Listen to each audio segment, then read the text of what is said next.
মা বাবার সাথে বেয়াদবি করলে ফলাফল কেমন হয় শুনেন।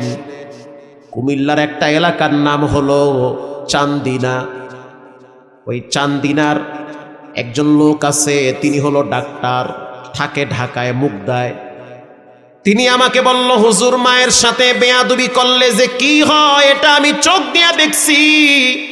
প্রতি জুমায় তিনি আমার মসজিদে নামাজ পড়ে। ডাক্তার মানুষ, MBBS ডাক্তার, অনেক বড় সম্মানী ব্যক্তি। তিনি বলল, হুজুর আমার বাড়ির পাশে এক মহিলা তার বাচ্চাকে নিয়ে অনেক কষ্ট করে বড় হয়েছে। বড় হওয়ার পরে স্বামী মারা গেছে। স্বামী মারা যাওয়ার পরে স্ত্রী দ্বিতীয় কোনো স্বামী গ্রহণ করে নাই। বাচ্চার চেহারার দিকে তাকাইয়া সৌন্দর্য, রূপ, লাবণ্য, যৌবনকে বিসর্জন দিয়েছে। বাচ্চা বড় হয়ে গেছে, শক্তি হয়েছে। সন্তান এবার মাকে বলল, ও মা, আমার মনে চায় আমি ইতালিতে গিয়া কাজ কাম কইরা বাড়ি ঘরটার একটু সৌন্দর্য করব, কিন্তু টাকা নাই, কেমনে আমি ইতালি যাব? নানার যেই সম্পদ মা তুমি পাবে সেই সম্পদ বিক্রি করে আবার ইতালি পাঠায়া দাও। এবার মা সিদ্ধান্ত নিল যে বাবার প্রত্যেক সম্পদ বিক্রি করে সন্তানকে ইতালিতে পাঠাবো। সম্পদ বিক্রি করার পরে টাকার ক্যাপচার হয় না, আরো লাগবে। এবার মা নিজের ব্যবহৃত হাতের রুলি, গলার হার বিক্রি করে টাকা যোগ করে সন্তানকে ইতালি পাঠায়া দিছে। ইতালিতে সন্তান যাওয়ার পরে 2-1 মাস মায়ের সাথে ভালো এক সম্পর্ক। ও মা, আগামী বছর থেকে ঘরের কাছে হাত দিব, বিল্ডিং বানাইব। কত স্বপ্ন, মায়ের কলিজার ভিতরে আনন্দ। যদিও আমি দ্বিতীয় স্বামী হিসেবে কাউকে গ্রহণ করি নাই, সন্তানের ভবিষ্যতের দিকে তাকায়া আজকে সেই সন্তান প্রতিষ্ঠিত হয়েছে, মানুষ হয়ে গেছে। এবার সেই ডাক্তার বলে, হুজুর 3-4 মাস যাওয়ার পরে সন্তান কেমন জানি পরিবর্তন হয়ে গেছে। পরে বুঝতে পারলাম সন্তান একটা মেয়ের পাল্লায় পড়ছে। এই মেয়েটার সাথে ফোনে নিয়মিত কথা হয়, আলাপ হয়। আল্লাহর কসম, আল্লাহর জাত ও সিফতের কসম, মিথ্যা বললে যেন আমার জিহ্বাটা বেঁকা হয়ে যায়। গতকালকে বয়ান করছি কুমিল্লায়, লাঙ্গনকোট কুমিল্লায়। গাড়িতে বসলাম, এক ভদ্রলোক আইসা চোখের পানি ছেড়ে কেঁদে দিয়েছে, হুজুর আমার সন্তান এখন কন্টিনিউ SSC পরীক্ষা দেয়, কিন্তু আমার সন্তান একটা মেয়ের পাল্লায় পড়ে পরিবর্তন হয়ে গেছে। সন্তানটা ঘরেও থাকে না, রাত জেগে জেগে মেয়েটার সাথে সময় দেয়। একটু দোয়া করেন, কিছু বললে সন্তান আমাকে মারতে চায়। এরকম সন্তান আজকে ঘরে ঘরে অভাব নাই, আছে না নাই? কিচ্ছু হবে না, ভবিষ্যৎ জিন্দেগি অন্ধকার হয়ে যাবে। মা টের পাইছে সন্তান পরিবর্তন হয়ে গেছে। কিছুদিন পরে সন্তান গোপনে ওই মেয়েটাকে বিবাহ করেছে। মেয়েটা বলেছে, বিবাহ বসতে পারি, শর্ত একটা, যে তুমি আমাদের বাড়িতে আসবে, টাকা পয়সা যা কামাই করবে আমার হাতে দিবে, তোমার মায়ের সাথে সম্পর্ক রাখতে পারবে না। ছেলেটা মেয়ের প্রেমে অন্ধ হয়ে গেছে, মানসিক প্রতিবন্ধী হয়ে গেছে। ভালোবাসার জোয়ার চলে আসছি, একা একা বাংলাদেশে চলে আসছে, গোপনে বিবাহ করেছে। বিবাহ করার পরে শ্বশুর বাড়িতে কিছুদিন থাকলো।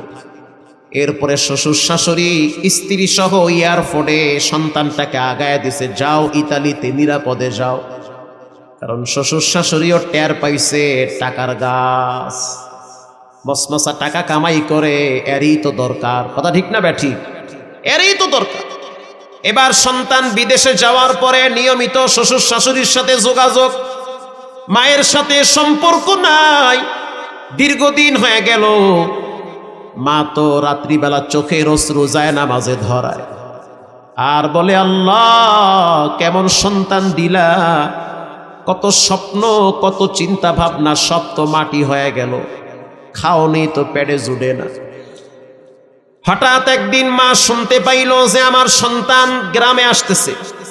কোন গ্রামে? বলে পাশের গ্রামে সন্তানের বন্ধুর বোনের বিবাহের অনুষ্ঠানে আসবে। মা চিন্তা করলো হয়তো আমার সাথে একটু দেখা করে যাবে। সন্তান বিবাহের অনুষ্ঠান কমপ্লিট করে যখন গাড়ি নিয়ে ঢাকায় রওনা হয়েছে, মা আর নিজেকে সামাল দিতে পারে নাই। মা বুঝতে পারছে যে সন্তানের ভিতরে মনুষ্যত্ব নাই, পশুর চেয়েও খারাপ হয়ে গেছে। সন্তানের মহব্বতে মা এবার রাস্তায় দাঁড়ায় রইছে। এবার সন্তান যখন গাড়ি টান মারছে, মা সামনে দাঁড়ায় বলে, টান দিস না, একটা বারের জন্য তোর বাবার ভাঙ্গা খাটটা একটু বসে যা। সন্তান বলতে আছে, রাস্তা ছেড়ে দাও, ব্যস্ত আছি আমি, পরে দেখা করব, তোমাকে পরিচয় দিলে আমার মান সম্মান থাকবে না। তুমি তো ফকিরনি, তুমি তো গরিব, তোমার ওই ভাঙ্গা টিমের ঘর দেখলে আমার স্ত্রী মন খারাপ করবে, শ্বশুর শাশুড়ি মনে করবে যে আমি ফকিরনির পোলা। মা বলতে আছে, সন্তান জীবনে কোনোদিন তোর শ্বশুর শাশুড়ির সাথে আমার দেখা করাইস না, একটা বারের জন্য আমার ঘরে আইসা আমার হাতে এক গ্লাস পানি খেয়ে যা। আমি তো তোমাকে লম্বা টাইম পেটে রাখছি,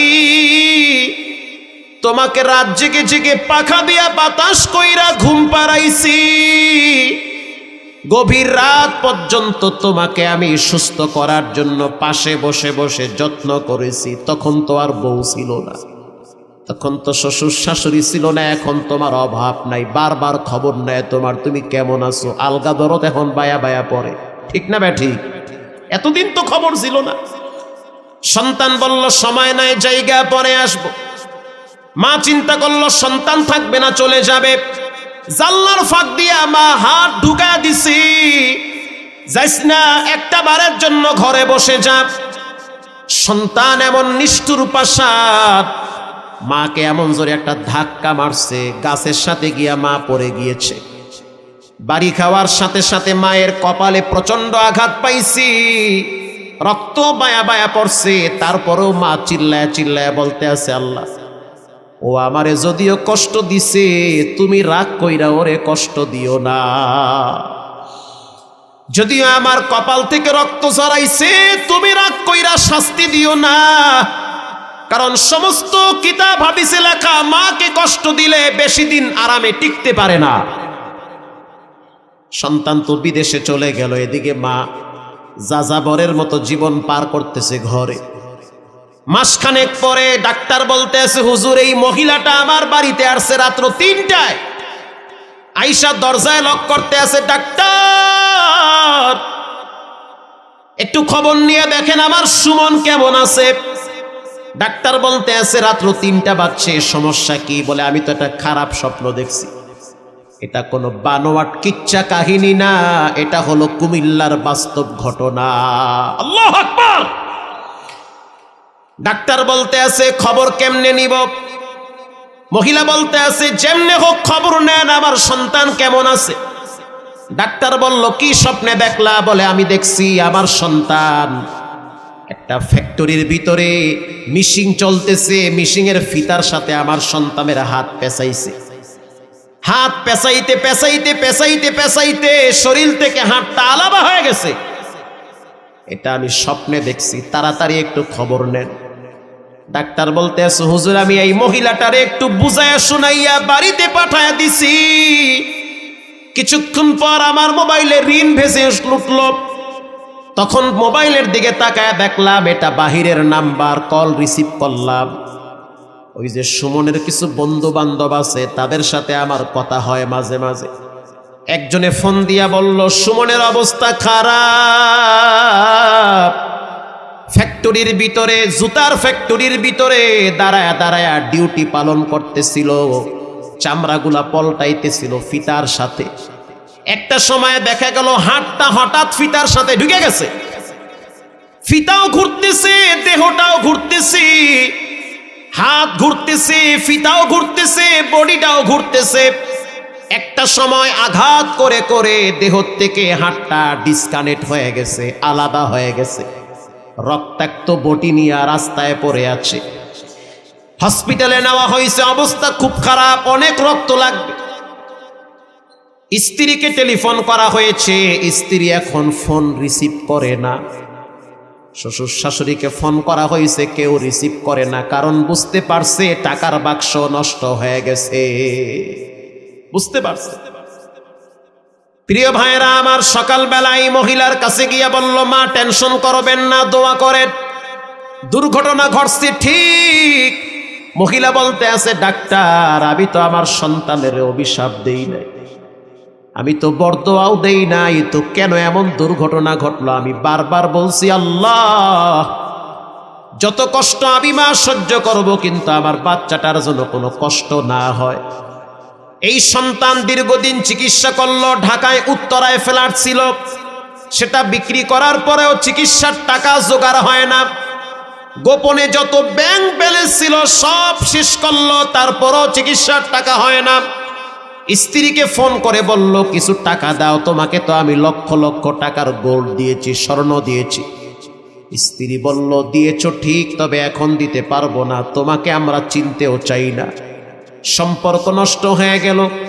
গ্রামে চলে আসছে, মা এয়ারপোর্টে গিয়া বসে আছে আর বলতে আছে, সন্তান সবাই তাড়ায়া দিতে পারে, আমি মা তোমারে তাড়ায়া দিতে পারি না।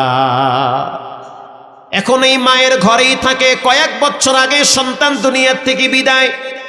শবে বরাতের রাত, ও মা বাবার অবাধ্য সন্তান, যারা বেয়াদবি করেছ, যাদের উপরে মা বাবা কষ্ট নিয়ে আসে, গোপনে মাপ চাও, তা না হলে সুন্দর জীবন টিকবে না, এলোমেলো হয়ে যাবে, ভবিষ্যৎ অন্ধকার হয়ে যাবে। যাদের টাকনুর নিচে প্যান্ট আছে তাদের দোয়া কবুল হবে না। শবে বরাতের রাত্রে তাদের ক্ষমা নাই। যাদের টাকনুর নিচে ইজারি ফিন্নার, আল্লাহর রসুল বলেন, যারা টাকনুর নিচে লঙ্গি পরে, প্যান্ট পরে, এটা ডাইরেক্ট জাহান্নামে পাঠায় দিবেন কে? হঠাৎ ঝুলে গিয়েছে এক হিসাব, বা হঠাৎ প্যান্ট একটু নিচে নেমে গিয়েছে, টাকনুর নিচে ঝুলতেছে আর এক হিসাব। কন্টিনিউ সৌন্দর্য বাড়াবার জন্য টাকনুর নিচে প্যান্ট ঝুলে আছেন, পায়ে হাত দিয়ে বলি এটা জায়েজ নাই, হারাম। পায়ের নিচের অংশটুকুন ডাইরেক্ট জাহান্নামে যাবে। হাদিসে আসছে, ইজারি ফিন্নার, ডাইরেক্ট জাহান্নামে যাবে ওটা। নাউজুবিল্লাহ বলেন।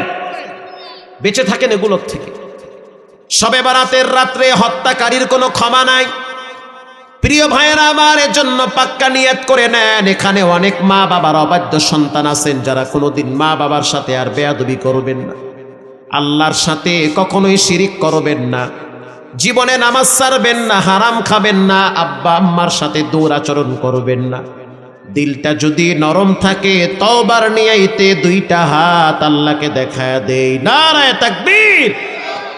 আয় আল্লাহ, আপনি হাতগুলা কবুল করে নেন, জানে মালে বরকত বাড়ায় দেন। জীবনে একবার মদিনায় রওজার পাশে সালাম দেওয়ার তৌফিক দেন, বলেন আমিন।